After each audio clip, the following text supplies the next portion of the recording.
여러분 안녕하세요. 오늘 정말 중요한 얘기를 좀 해볼까 하는데요.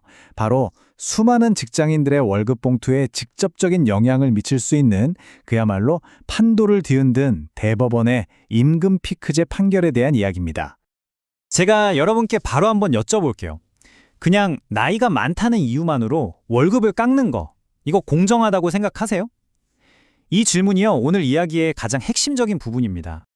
자, 대법원이 이 질문에 아주 명확한 답을 내놨습니다. 합리적인 이유가 없다면 나이 때문에 월급 깎는 거, 그거 위법이다! 이렇게요.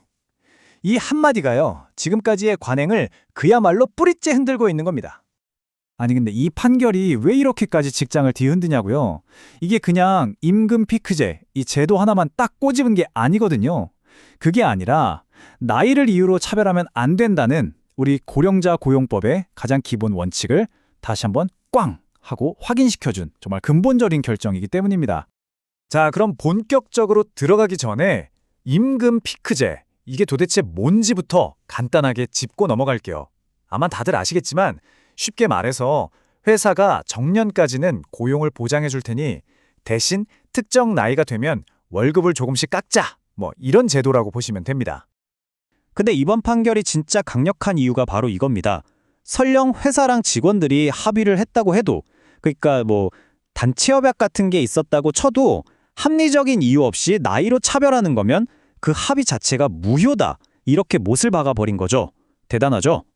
자, 그럼 도대체 법원은 왜 이런 판결까지 내리게 됐을까요? 그 이유를 제대로 알려면 이 모든 이야기의 시작이 된 어떤 특정 사건을 들여다봐야 합니다. 이 이야기의 주인공은요, 55세가 넘은 한 직장인이었습니다.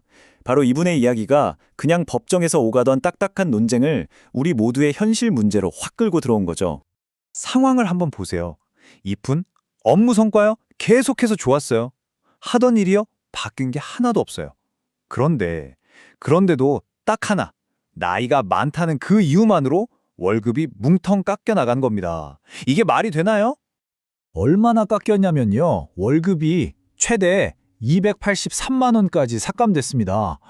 와, 283만 원. 이 숫자를 딱 들으니까 이게 얼마나 심각한 불이익이었는지 확 와닿지 않으세요? 자, 그럼 법원은 대체 어떤 기준으로 이걸 불합리한 차별이라고 딱 잘라 말했을까요? 여기서 중요한 건 법원이 임금 피크제 자체는 안 돼! 이렇게 모든 걸 금지한 건 아니라는 점이에요.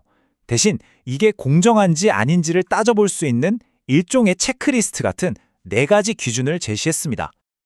그 4가지 기준이 뭐냐면요. 첫째, 이 제도를 도입한 목적, 그거 타당한가?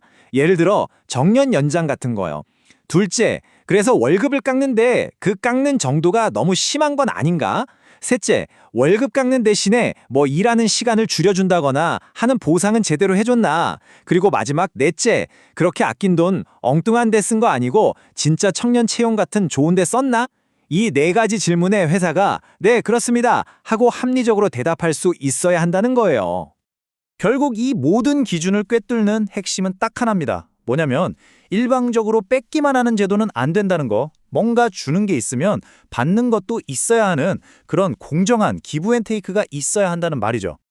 자, 이렇게 어마어마한 판결이 나왔으니 노동시장이 어떻게 됐을까요? 당연히 난리가 났겠죠. 그야말로 지각 변동이 시작된 겁니다. 역시나 경영계와 노동계의 반응은 완전히 정반대입니다. 경영계 쪽에서는 어이구 이제 소송 폭탄 맞는 거 아니냐 하고 걱정이 태산이고요. 노동계 쪽에서는 옳지, 이참에 임금 피크제 아예 싹 다 없애버리자 이렇게 나오고 있는 거죠. 근데 이게 그냥 몇몇 회사 얘기가 아니에요. 실제로 300인 이상 되는 큰 회사들을 기준으로 보면요. 무려 절반이 넘는 52%가 임금 피크제를 하고 있거든요. 그러니까 이 수많은 기업들이 전부 지금 자기네 제도를 다시 뜯어봐야 하는 그런 상황이 놓인 겁니다. 앞으로 벌어질 일들은 불보듯 뻔합니다. 직원들은 소송을 걸기 시작할 거고 기업들은 언제 소송당할까 불안에 떨게 되겠죠. 결국 이 혼란을 정리하기 위해서 정부가 빨리 나서서 명확한 가이드라인을 만들어줘야 하는 그런 큰 숙제를 안게 된 겁니다.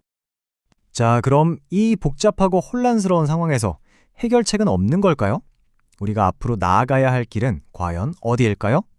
사실 이번 대법원 판결은요, 아주 기본적이고 상식적인 원칙으로 돌아가자는 이야기입니다. 바로 동일 노동 동일 임금, 똑같은 일을 하면 똑같은 돈을 받는 게 맞다. 이 당연한 원칙을 다시 한번 우리 사회에 상기시켜 준 거죠. 그러니까 진짜 해결책은요. 임금 피크제를 그냥 무조건 폐지하자 이게 아니에요. 핵심은 합리적인 조정입니다. 만약 월급을 깎아야 한다면 그만큼 일하는 양을 줄여주거나 아니면 좀 더 쉬운 업무로 바꿔주는 것처럼 서로가 납득할 수 있는 합리적인 제도를 만드는 것. 그게 진짜 우리가 가야 할 길이라는 거죠. 자, 오늘 이야기는 이 질문을 던지면서 마무리할까 합니다. 과연 이번 판결이 우리 사회를 더 공정한 곳으로 이끌게 될까요? 아니면 또 다른 더 깊은 갈등의 시작이 될까요? 이 역사적인 판결이 앞으로 만들어갈 미래에 대해 여러분도 한 번쯤 생각해 보시는 건 어떨까요?